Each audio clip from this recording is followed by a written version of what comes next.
Galley, you will find an assortment of paper plates, bowls, various different sizes. There are also regular plates, and there's actually some very nice large salad dishes. These are actually they're nice. Some regular plates. My husband happens to hate paper plates. We kind of both hate paper plates, but there are just times where you want to be able to just throw paper plates away. Actually save them and use them in your fire. Get to help get your fire started. Bowls. There are coffee filters. There's also a coffee, here's the coffee thing right here. Actually, we find it easier to use coffee filters because it doesn't make as much of a mess. You just simply take the coffee filter out of the coffee pot and throw it away. This, sometimes you get grounds everywhere, and so it's a little tidier. We have regular coffee cups. We have napkins.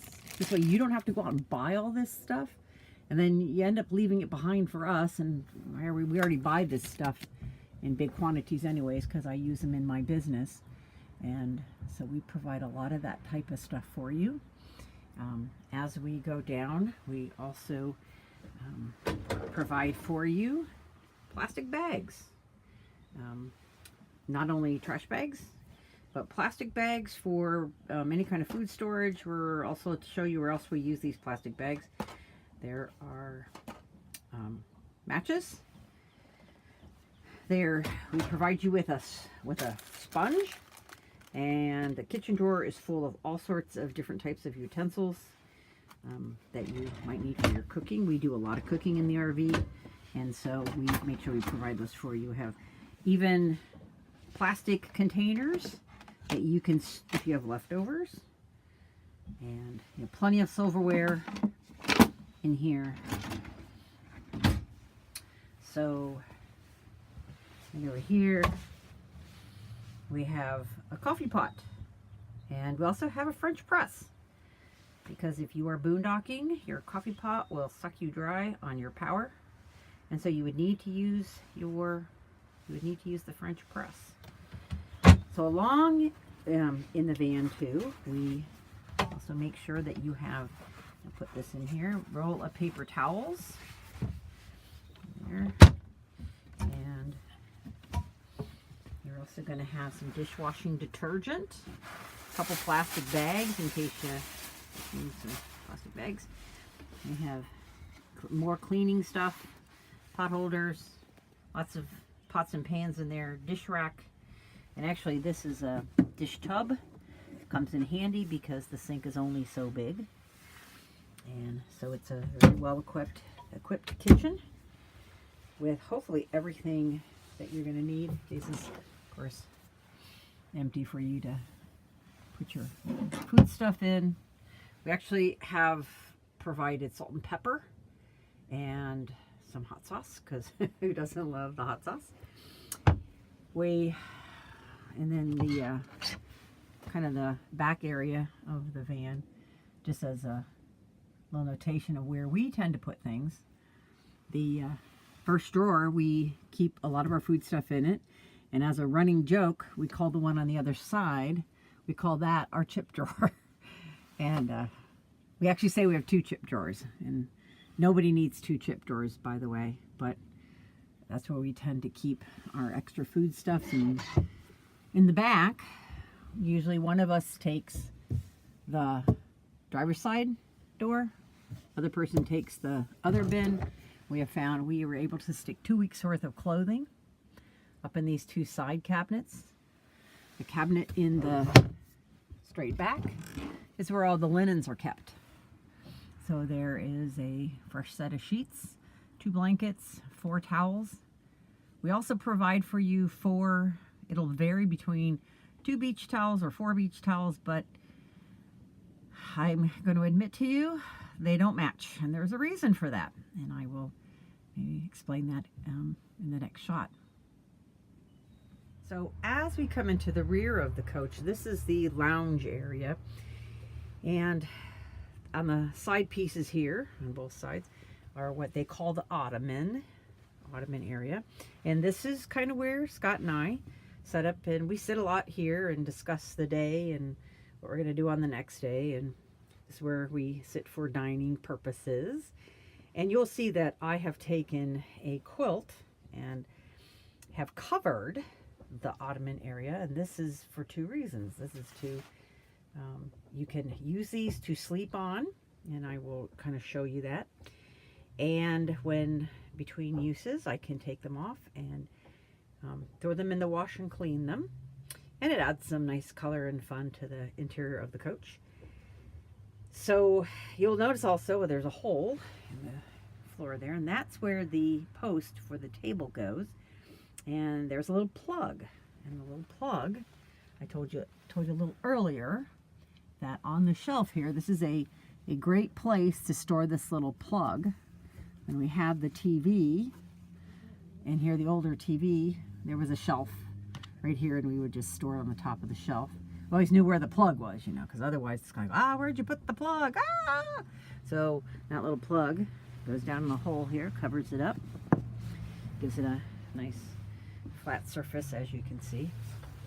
So there are a couple ways that you can sleep in the coach here. And one of the ways you can sleep in the coach, I would drop down the bed. You can lower the bed. A lot of times we just keep the sheets on the sofa. They're gray and they will match. We just leave them on and bring the sofa up and down a little bit. Sometimes we don't even bring the sofa up all the way. And sometimes we just leave the sofa down and sleep in this direction. And you have to be, so that's like the east-west direction. And this way you don't have to make the bed technically. And you do have to be basically under 5'6" to sleep here. Otherwise you might be too tall. If you're one person, you can sleep a little cattywampus. But we think this is one of the easiest ways of sleeping in this particular position. The other way that you can also sleep in here is that you can sleep north and south, and one person can sleep on one side, one person can sleep on the other side, and you would lay across the ottomans. And this is why the quilt is on here. So you just use it. Don't have to worry about putting the sheets on there. We do really demand that you put the sheets on the sofa when you sleep on it. Keeps the upholstery in better shape. And so you can sleep two people, one on the driver's side and one on the passenger side. This is great for possibly family members or friends that might be traveling together. And that's one way of doing it. The other way of doing it is to put the fillers that go between the ottomans. The filler boards are located underneath this ottoman. You simply are going to lift this up, and they're underneath here. You lay the boards in here, and then you also put the backrest. The backrest will fit in here. One will go here, and one will go here, and then this entire bed will be a queen size bed, and you will also sleep north and south on this. So this bed situation offers 3 different ways that you can find comfort and some restful sleep while you're on your trip. So one of the things that Scott and I have always been very insistent upon when we've rented RVs and when we decided to purchase this was that it had to have an independent place for a dinette and a bed. Because we feel a dinette is a really important way to sit and talk about the day and do planning and work on our computers or pour through maps. And it's where we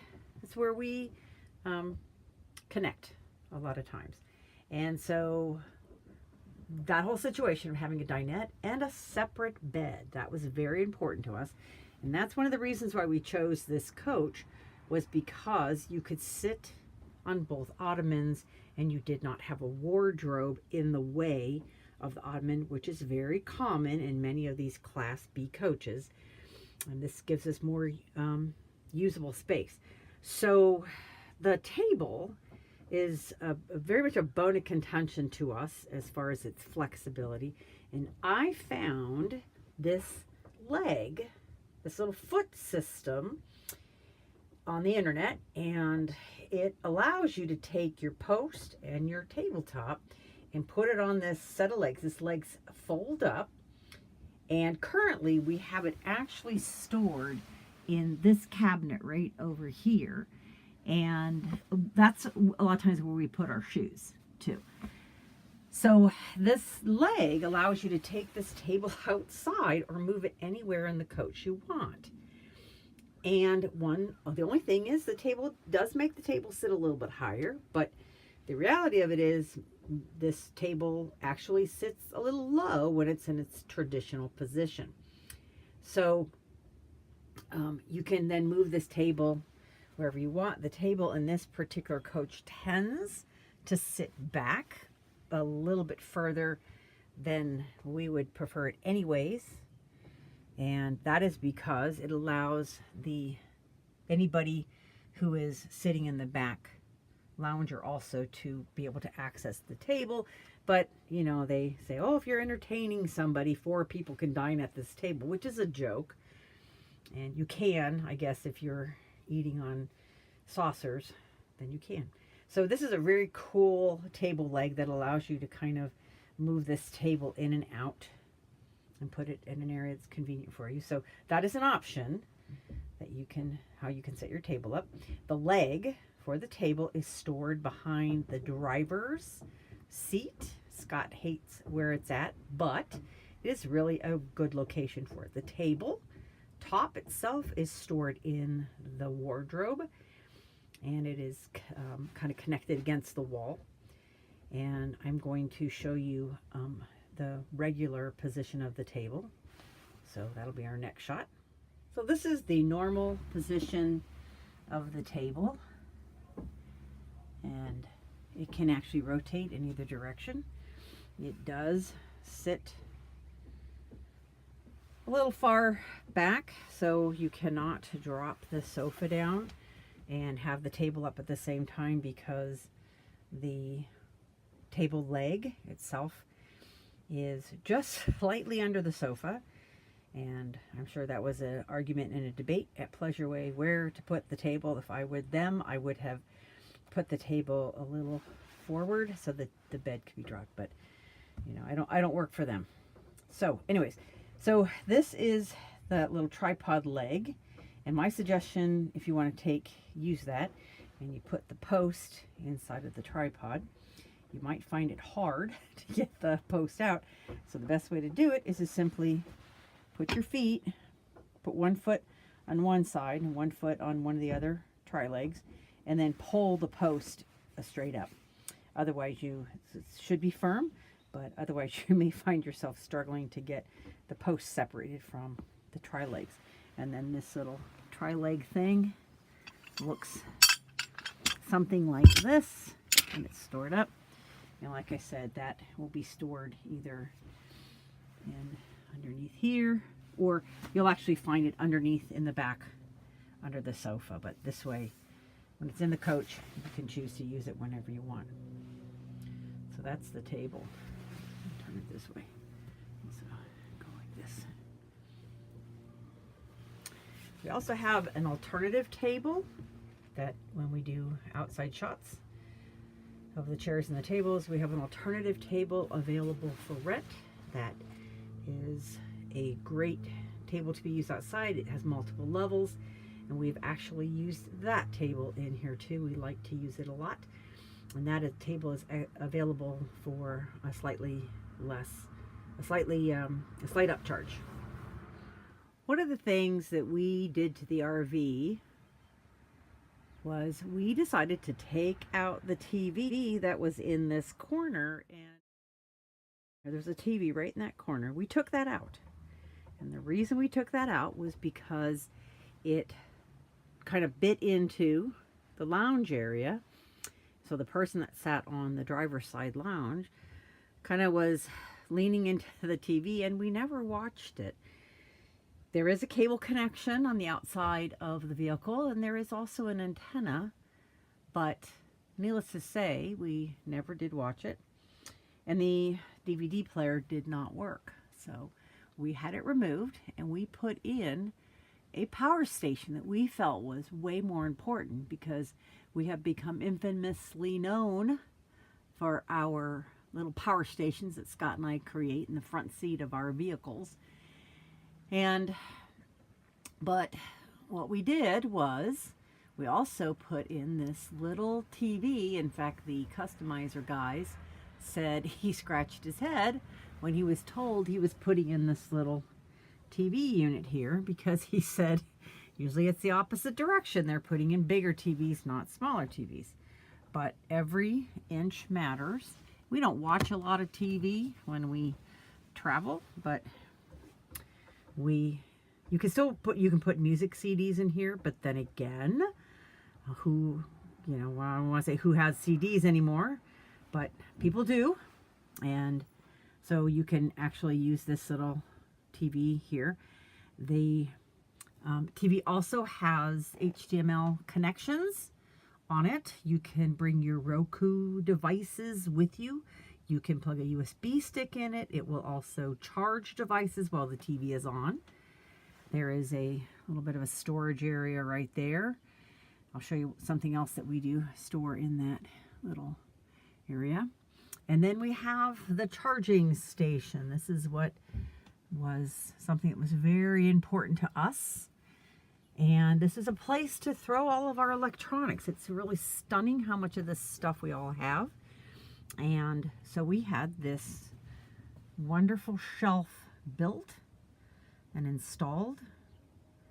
And it might not fit some people's laptops, but then again, you can always put it on the lounger seat.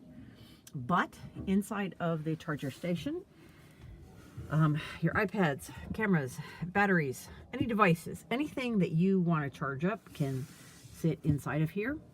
In here, there are several different types of electric. There is, you can see the USB ports in the back. There's one of these on each side, but these are always under power.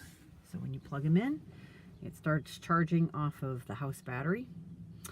These right here, which have two powers, two plugins, and two USBs. We do find that sometimes when you put a plug in here, it does cover the USB ports, but there's a point of how much energy are you sucking off of the system. And there's one of these on each side. So there's plenty of electric. These work when you are plugged into shore power. So you have to be plugged in to use these. And another thing we have here is we have the cables that were in the TV, which are over here. The cables right here are routed up through the cabinet and come out exit over here so that you can plug in various different equipment. I don't really know who's going to use those, but here's your HDMI cable and USB. So if you have some device that has to sit on a shelf, well, here's your shelf right here. So there's a great place for modern streamers and technology, and that's why we took out the TV. We figured people would be streaming on their devices, iPads, computers, and a TV was less important. Now, granted, the TV in this corner over here, the person that sits underneath it cannot necessarily see it, but they can sit on the other side of the lounge area. And in its place, we have where the TV was, we have a nice little bulletin board that you can stick little notes up on. You can put your shopping list on there, put a map on there, leave us a message if you want to. And on this wall too is going to be your power button for the sofa in the back that converts it down to a bed. Also have the amplifier for the TV and sound for the speakers in the coach, the rear of the coach. And so when you are running the TV, you need to make sure that you turn the power on for the TV. And there you go. So we have modernized our Little house on wheels for the modern traveler.